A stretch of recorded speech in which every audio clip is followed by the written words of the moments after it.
ओम नमो श्रीज्योतिराजाय विवेकानंदशूरये सच्चिदशकस्वरूपाय स्वामिने तपहारिणे। এই সাধ্যায়ে আমরা শ্রীরামকৃষ্ণের কথায় ও ধ্যানচিত্র নরেন্দ্র অর্থাৎ স্বামীজির বিবেকানন্দের কথায় কিছু প্রসঙ্গ নিয়ে আলোচনা করব। নরেন্দ্র ধ্যানচিত্ত শ্রীরামকৃষ্ণর কথায় নরেন্দ্র নিত্যসিদ্ধ, নরেন্দ্র ধ্যানসিদ্ধ। নরেন্দ্রের খুব উঁচু ঘর, নিরাকারের ঘর, পুরুষের সত্তা। এক ভক্ত আসছে, ওর মতো একটিও নাই। একবার বসে বসে আমি খতাই, তা দেখি অন্য পদ্ম কারুর 10 দল, কারুর 16 দল, কারুর 100 দল, কিন্তু পদ্ম মধ্যে নরেন্দ্র সহস্র দল। অন্যেরা কলসি ঘটি এসব হতে পারে, নরেন্দ্র জ্বালা।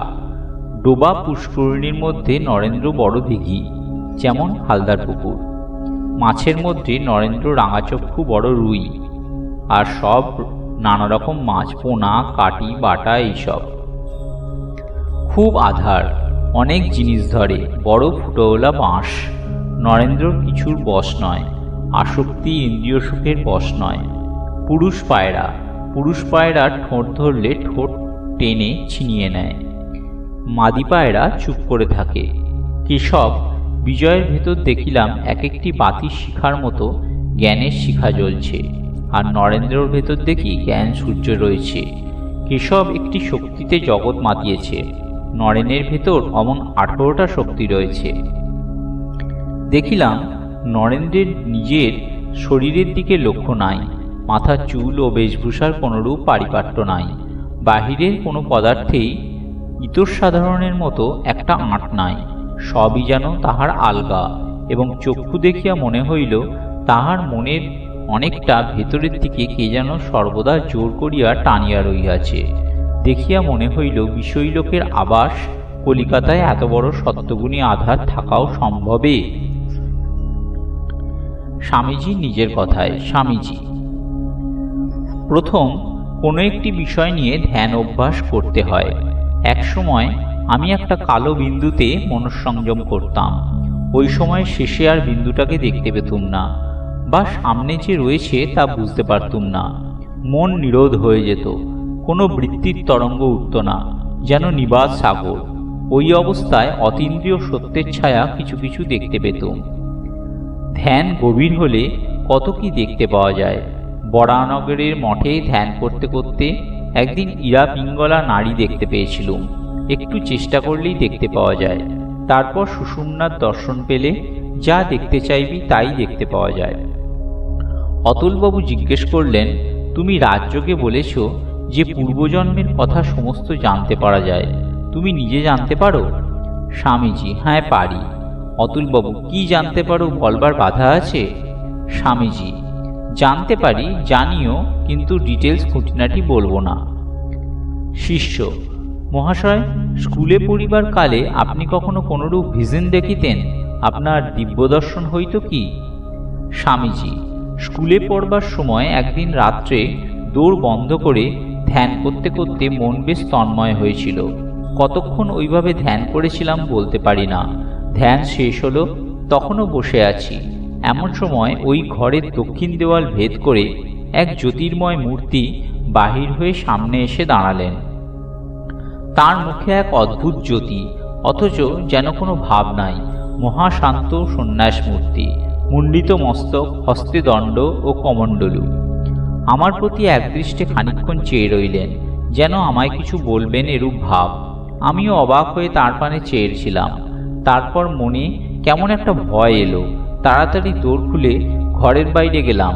পরে মনে হলো, কেন এমন নির্বোধের মতো ভয় পালালুম?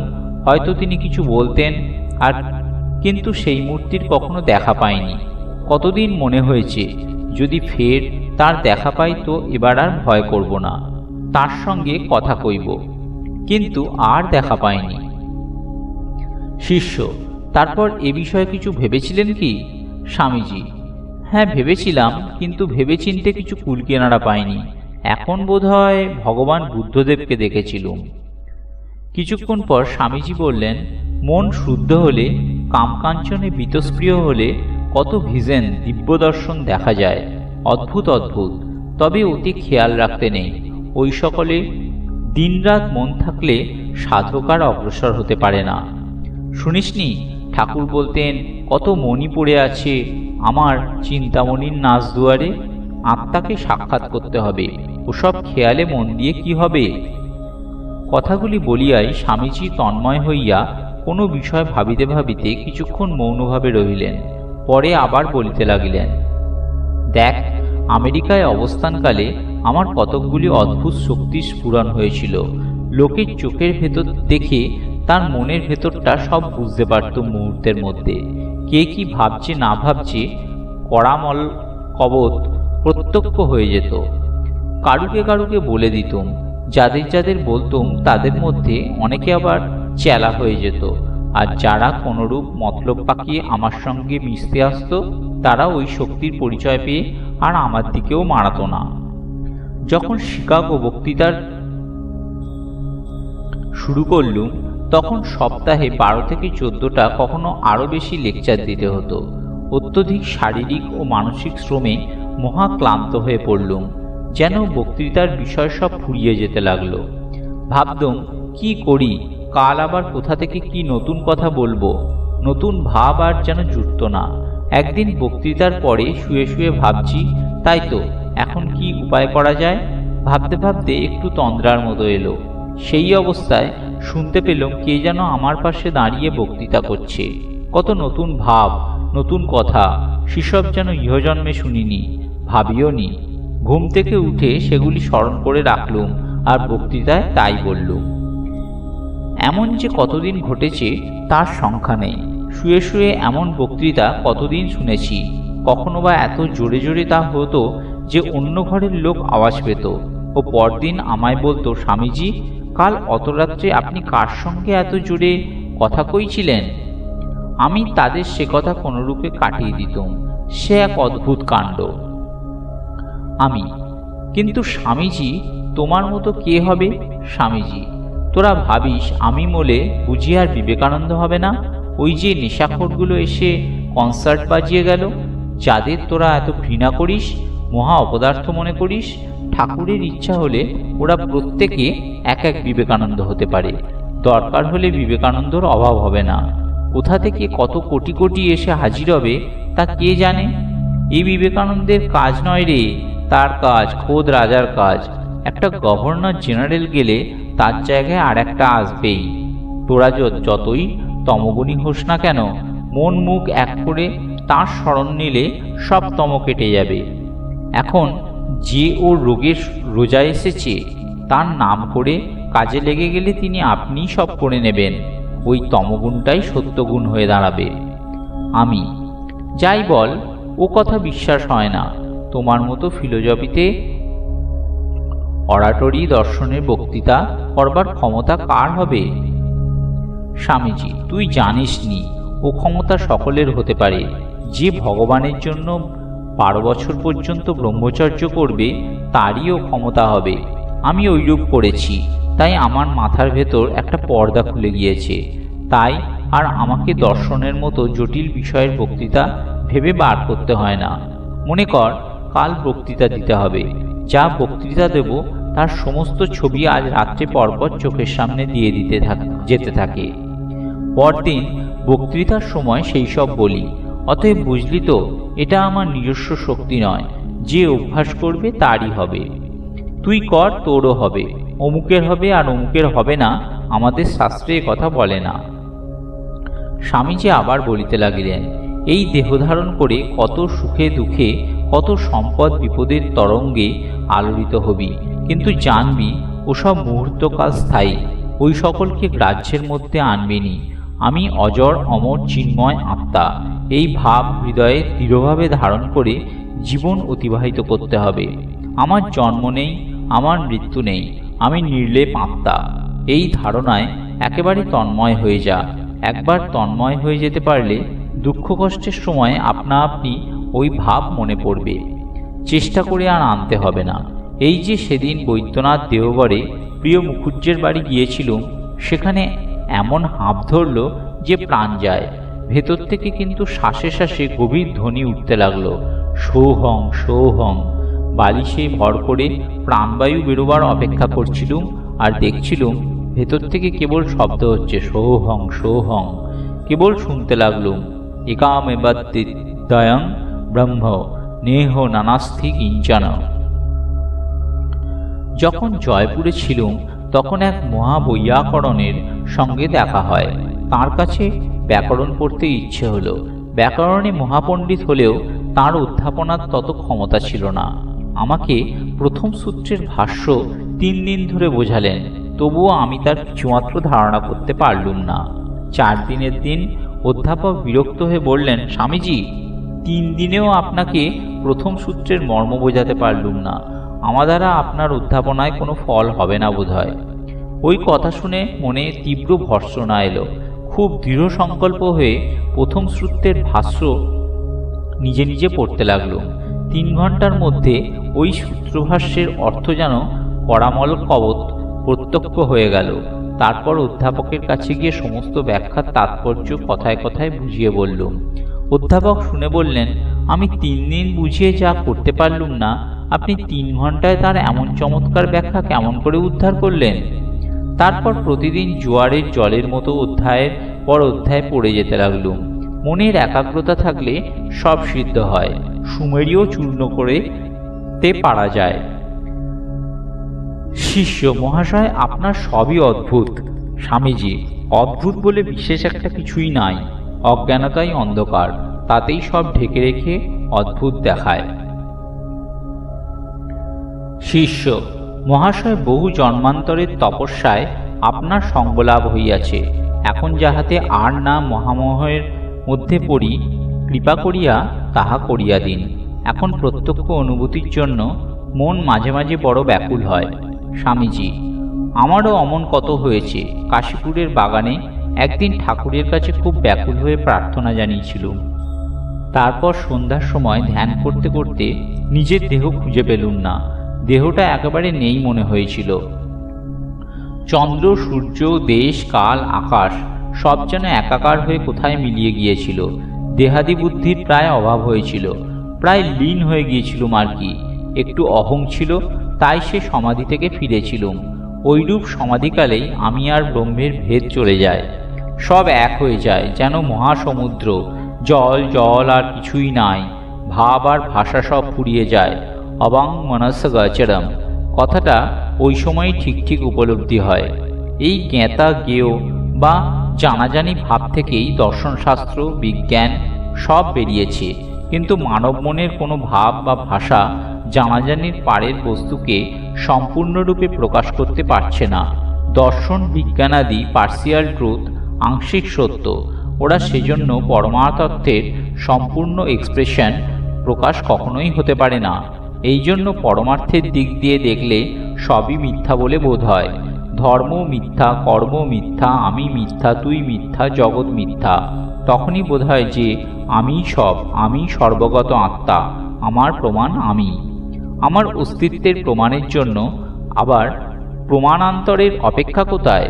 শাস্ত্রে যেমন বলে, নিত্যমস্তৎ প্রসিদ্ধম, নিত্য বস্তুরূপে ইহা স্বতঃসিদ্ধ। এইভাবে আমি সর্বদা ইহা অনুভব করি।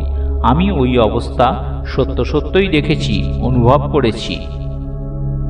স্বামীজি বলছেন, বসে থাকবার জো আছে কি বাবা? ওই যে ঠাকুর যাকে কালী কালী বলে ডাকতেন, ঠাকুরের দেহ রাখবার 2-3 দিন আগে সেইটা এই শরীরে ঢুকে গেছে।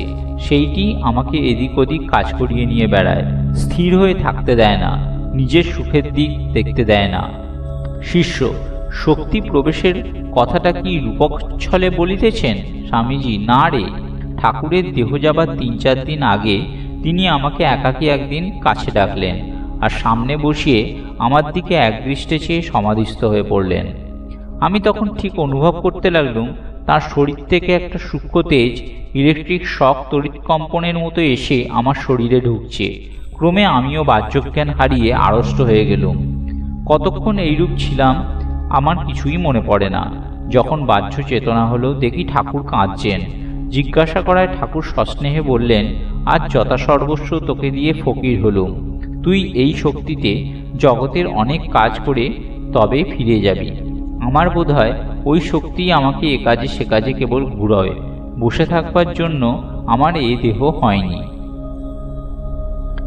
শনিবার বৈকালে শিষ্য মঠে আসিয়াছে।